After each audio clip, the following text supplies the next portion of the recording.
Buenos días, buenas tardes, buenas noches, esto es Radio Rústica y vengo un 15 días, casi un mes tarde.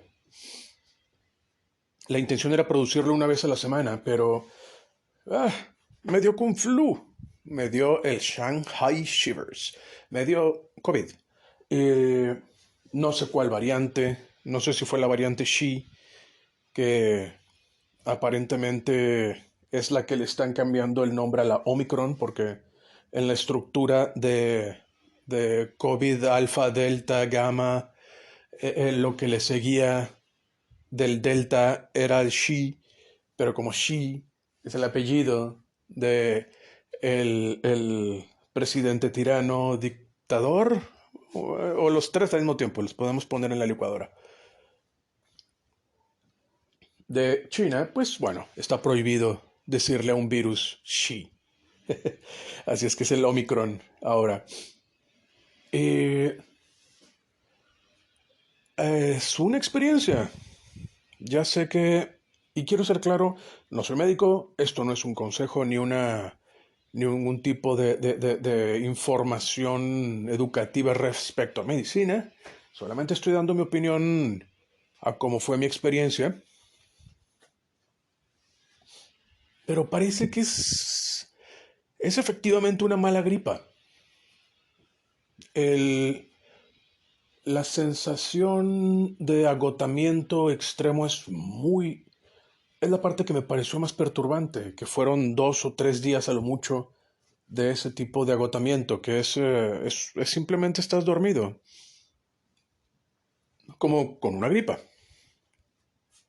Y repetí la terapia, que repito, no soy médico, solamente estoy diciendo lo que hice, no es consejo médico. Esa terapia está más o menos generalizada, si no es que generalizada, hasta donde me consta en el norte del país, de la terapia de vitamina D, vitamina C, zinc y creo que en algunos casos hasta le agregan magnesio. Pero creo que el caso del magnesio es para también lo que pueda ser psicosomático o psicoemocional, que pueda hacer que la persona está entrando en un estado semejante a depresión por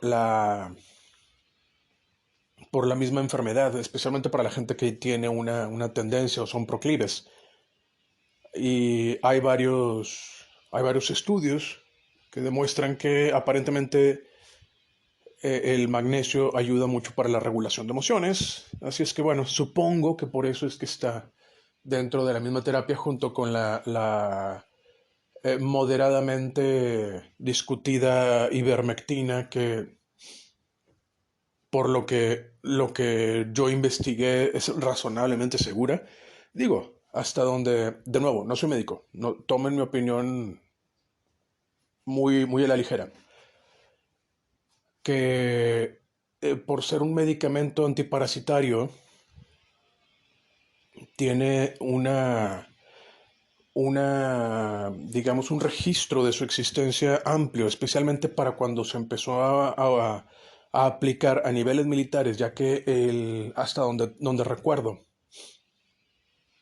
la ivermectina, así como la quinina, eh, eran, eran medicamentos o suplementos que ya estaban estandarizados para lo que era el consumo de las tropas en todo lo que sea zonas donde pueda haber algún tipo de infección, sea por ausencia, perdón, no infección, que puedas recibir algún parásito, sea por escenarios de muy alta humedad, ausencia de salubridad, etcétera. Así es que, por ejemplo, en el caso de lo que era las tropas armadas británicas en la Segunda Guerra Mundial, en lo que eran en la guerra africana, eh, ya estaba estandarizado el uso del agua, de la ahora llamada agua tónica, que el sabor que lo define es efectivamente la quinina, que se encontró que podía ser útil para el trato de infecciones, bueno, no es que no estoy seguro si la palabra correcta es infecciones, pero el estar infectado con algún tipo de parásito, sea por cuestiones de insalubridad. Así es que se convirtió en un complemento diario, o sea, como parte del consumo diario de los soldados, es tu ración de alimentos y tu botellita de agua burbujeante, ligeramente agria, que es el agua tónica. Y al final de la Segunda Guerra, cuando queda este exceso de producto burbujeante de agua perfectamente salubre, con un sabor muy específico, pero no exactamente desagradable, pues fue muy fácil simplemente mezclarlo con un poco de limón y ginebra y tienes un gin tonic. Por eso el término de tonic o tónico, como si fuera un agua mágica. Pero uno de los elementos importantes es efectivamente la quinina, que es también uno de los compuestos importantes, no sé hasta qué grado, de lo que es la ivermectina. En fin, estiré mucho el tema. Así es que, bueno, fue algo cansado, perdí la noción del tiempo un par de días y estoy tratando de ponerme al día, pero el tiempo, como la mayoría de los que ya pasaron de los 30 ya tienen identificado, pasa muy rápido. Así es que ya estamos en diciembre, así es que yo estoy comenzando con lo que es mi parte de la publicidad, digamos, para la tradición que tengo ya de varios años de estar con lo que son los cochinita pibil para cenas y eventos. Y también estoy agregando dos, tres experimentos más que quiero hacer. Uno específicamente que es el llamado pulled pork, que es básicamente una deshebrada de puerco, pero con espaldilla de puerco. Sé que en algunos casos utilizan pierna, pero a diferencia de lo que es la cochinita pibil, la pierna tiene muy poca grasa y el pulled pork necesita estar con grasa por el tiempo que está en ahumado. Ahora, aquí hay una parte interesante que creo que podría ser el core de del podcast. Si es que es un podcast, yo sigo sin saber si llamarle podcast o monólogo. O los divagues de un mórbidamente obeso en potencia, porque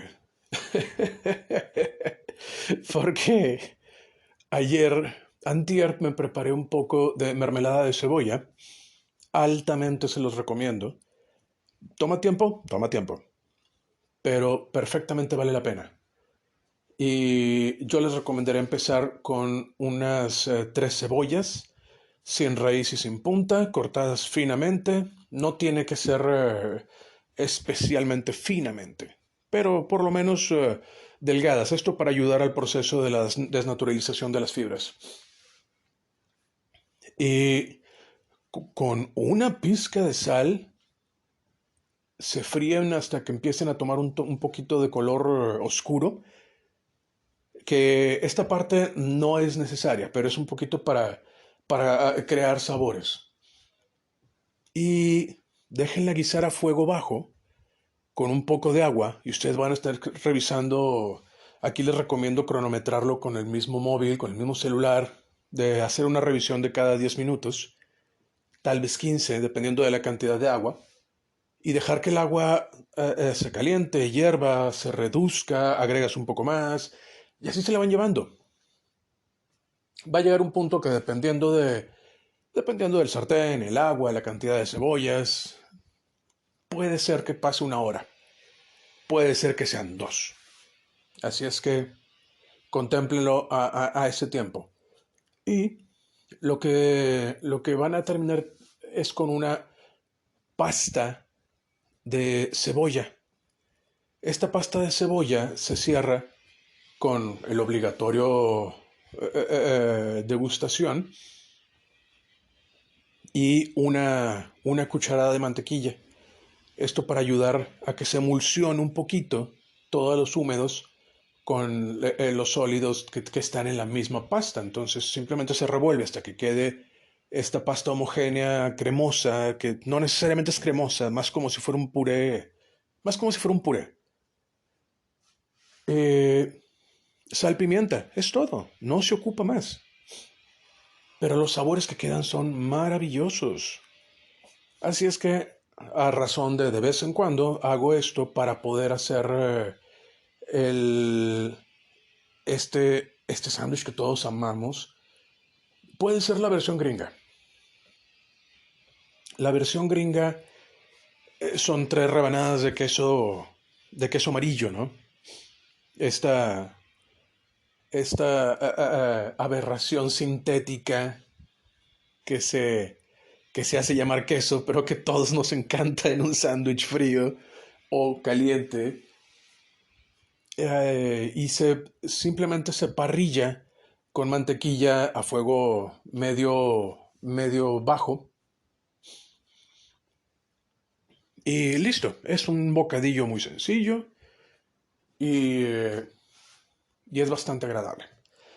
Ahora, tenemos la versión que no necesariamente es mía de mí, pero es la que yo hago, y dependiendo del escenario. En, en varias tiendas manejan lo que es el pan con centeno, no necesariamente centeno. Bimbo maneja una línea que es efectivamente pan de centeno que resulta un poquito más ligero para la digestión y tiene un poquito más de masticado, como dicen los gringos, o sea, es un poquito más elástica la textura del pan. El problema es de que no es muy bueno para tostar. Como ya es un pan oscuro y el centeno no tiene mucho gluten, o sea, se no tiene mucha proteína, cuando se está friendo o tostando, dices en la tostadora o en una plancha, en estas planchas eléctricas para hacer sandwicheras o paninis. Estas planchas, sí, bueno, siento que dije otra cosa, pero bueno. Estas sandwicheras que son para hacer sándwiches calientes o paninis, sí, eso. El, no queda igual de bronceado y crujiente. Y es por la misma composición química donde las azúcares que tiene por parte del carbohidrato no se están descomponiendo de igual modo para poder hacer el efecto tostado, el efecto que nos gusta a todos de un pan tostado o de un sándwich prensado, parrillado, que es crujiente, pues. Y, y bueno, hay una versión de pan, esto lo he visto en H-E-B. Para los que son del norte lo reconocen, no sé qué tan familiares en el centro y tengo entendido que para el sur no es tan popular.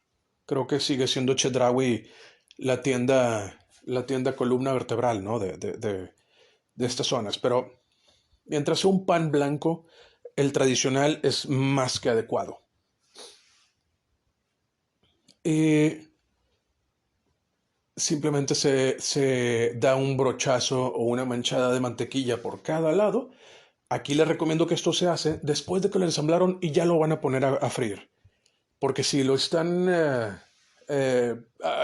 poniendo la mantequilla mientras antes de ensamblarlo, pues van a quedar todos manchados y se hace incómodo. Es mejor que ya cuando está el producto en contacto con el fuego es cuando se empieza a hacer el barnizado, digamos, de con mantequilla. Y un lado nada más requiere eso, requiere un poco, una cucharada sopera de mermelada de cebolla, asadero, chihuahua, puede ser un queso menonita, puede ser algún otro queso derretible. El punto es que tenga un nivel alto de grasa para que sea derretible. Y el sellado o barnizado con la mantequilla natural. Es todo. No se ocupa nada más. El resultado es tan gratificante y es todo gracias a este proceso de la descomposición de las proteínas vegetales de la cebolla. Así es que altamente les recomiendo hacerse esta prueba o este experimento. Pero bueno, esto nos lleva a la parte importante del monólogo, insisto en no llamarle podcast, que son este tipo de guisos ahumados o, o de cocción lenta que son para estas fechas, para las fechas navideñas. ¿Y por qué son tan especialmente agradables? Y es eso, es efectivamente el tiempo que se tarda. El brisket tejano, que bien puede estar tomándose de 10 a 12 horas en salir, es especialmente bueno por eso. Porque toda la parte exterior de lo que le podríamos decir costra, que se hace con el ahumado, retiene parte de los compuestos que se están desnaturalizando de la misma carne. Estos compuestos son principalmente las azúcares que están cambiando, están desdoblándose, que es el mejor modo que tengo de explicarlo, porque valga, el término científico que yo he estado constantemente viendo cada vez que investigo el tema, le llaman así desnaturalización, o en el caso de las vitaminas le llaman degradación. Y, y lo que aparentemente sucede es que algunas, y vamos a decir compuestos o moléculas, que son las que constituyen la proteína, independientemente si sea animal o vegetal, eh, se adhieren a otras proteínas o a otras moléculas que no han sido desnaturalizadas. ¿Qué quiere decir esto? Es que puede haber proteínas o moléculas de proteína muy desnaturalizadas que se adhieren a unas que están desnaturalizadas, que se adhieren a unas que están normales o naturalizadas. Por eso es que sabe más a carne.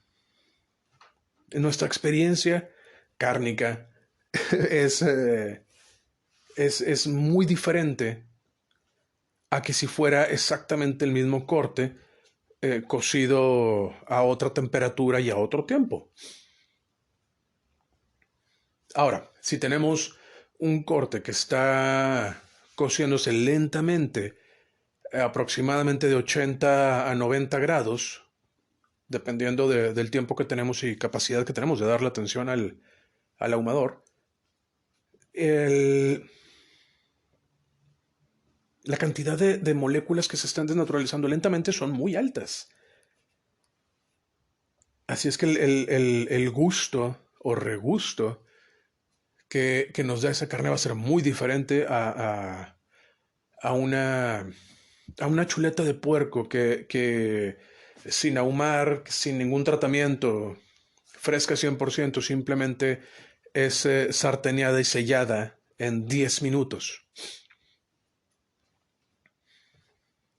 Y esto nos lleva a otra pregunta. ¿Hasta qué grado es el que el gusto de la parrilla o el gusto del ahumado sean compuestos que efectivamente nos dan algún tipo de sabor? O si es un comportamiento aprendido que aprendimos a relacionar por miles de años, tal vez, que el olor de la madera quemándose y la grasa animal evaporándose es la promesa de una buena comida. Así es que no estoy muy seguro porque en parte lo que es el efecto bien llamado Maillard,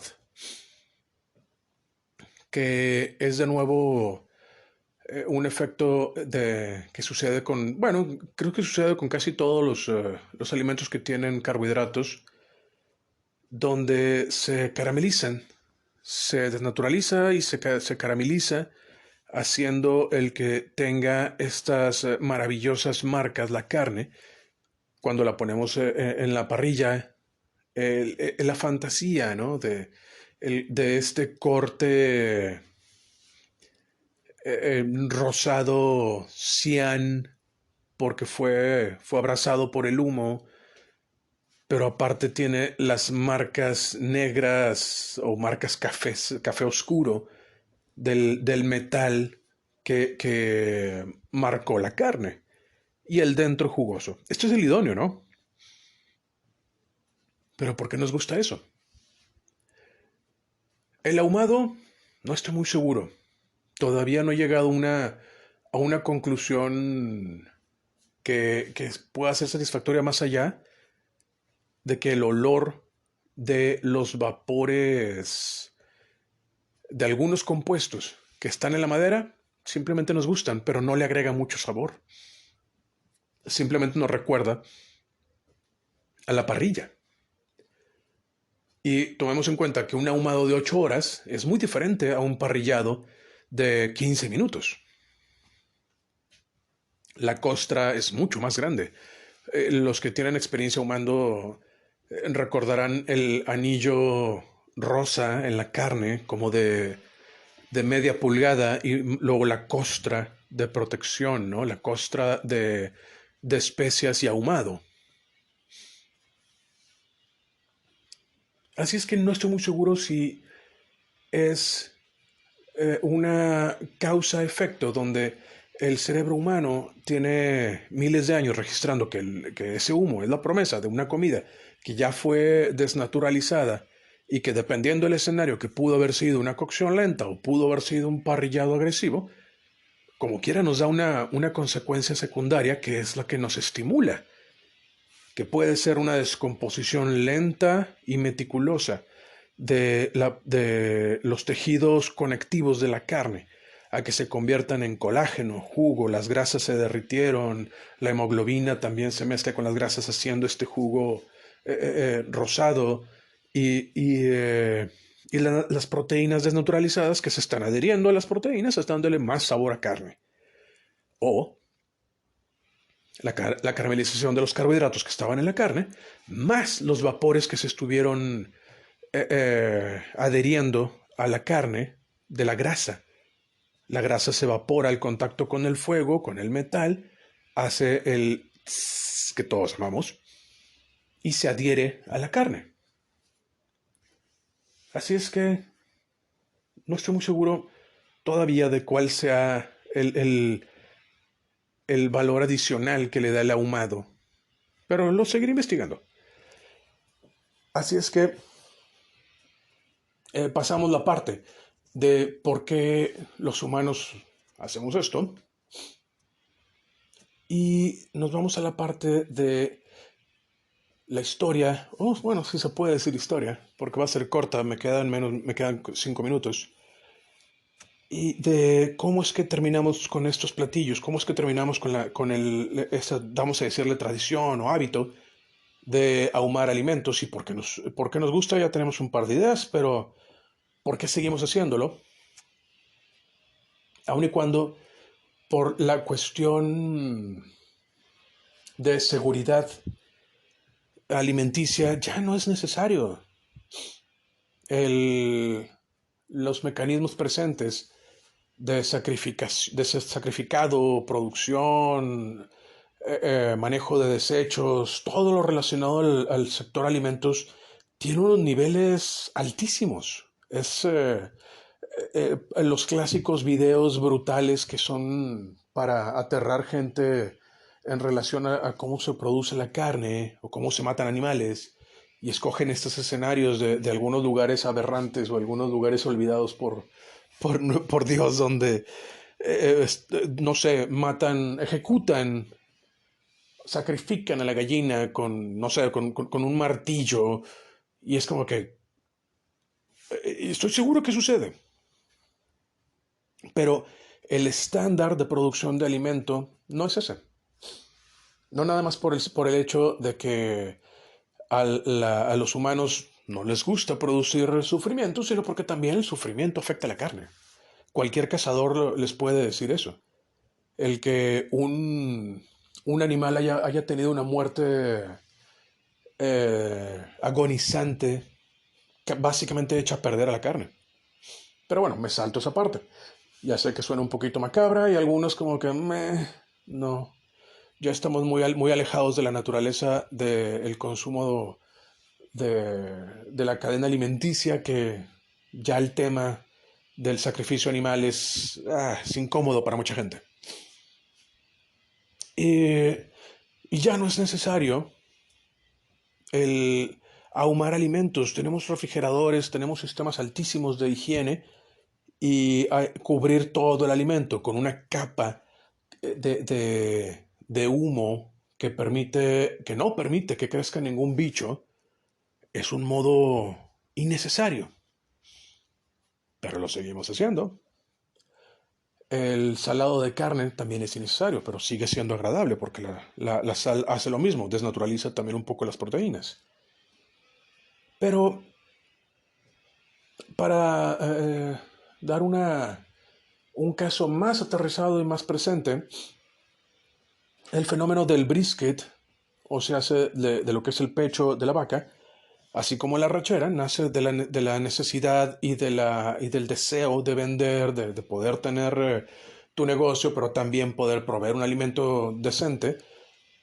Y de parte de la herencia holandesa, europea, pues, de Estados Unidos, mucha gente termina haciendo lo que es el ahumado, que puede ser desde pescado, que puede ser también de puerco, tocino, o en el caso de lo que termina pasando en Texas, para lo que era el negocio de camioneros cruzando México y Estados Unidos, se empieza a hacer el brisket, porque es un corte barato en aquel entonces, que con la suficiente cantidad de tiempo puede ser tierno, puede ser efectivamente un manjar que no te va a cansar la cara de estar masticando. Y al mezclar tradiciones viejas europeas con necesidades presentes, termina existiendo el brisket como una firma o un sello de lo que es el sur de Estados Unidos, Norte México, y se logra una tradición. No tan diferente como decir el asado de bodas en Zacatecas, que también es un guiso de puerco que tiene un tiempo de vida larguísimo, es uno de esos alimentos que pueden ser recalentados N veces, tienen tantas especias y grasas que nada les crece, es muy difícil, tienes que esforzarte, tienes que ser especialmente negligente para echar a perder un guiso de esos. Mismo caso con el brisket, o chuletas ahumadas, o la salchicha curtida, o la kebasa polaca, la salchicha polaca, pues. Y, y pues bueno, básicamente eso es la historia de cómo es que tenemos el, el brisket hasta la fecha en un escenario donde no necesitamos comida que sea tan resistente. Pero, qué buena es. Así es que esperemos que con este experimento, porque ahora dentro de poco empiezo a experimentar con el vaciado, valga la redundancia, al vacío, o el sellado al vacío, perdón, para, para ver tiempos de vida y qué tanto afecta para el recalentado. Bueno, algunos detalles, al menos los que están un poquito también cercanos a mí están conscientes de que tengo una cierto nivel de fijación con alimento de calidad con un tiempo de vida largo. Así es que estoy entrando a otra etapa de experimentación con eso. Y bueno, pues eso. Espero que no haya sido un divague tan agresivo. Entré un poquito apresurado porque tengo más pendientes. Ya no quería que pasara otro día sin hacer el siguiente monólogo. Y quería conectarlo directo a lo que era que ya voy a empezar con estas ventas. Así es que Los que escuchen y quieran comprar, dejen mensaje, sea por WhatsApp, sea por Facebook.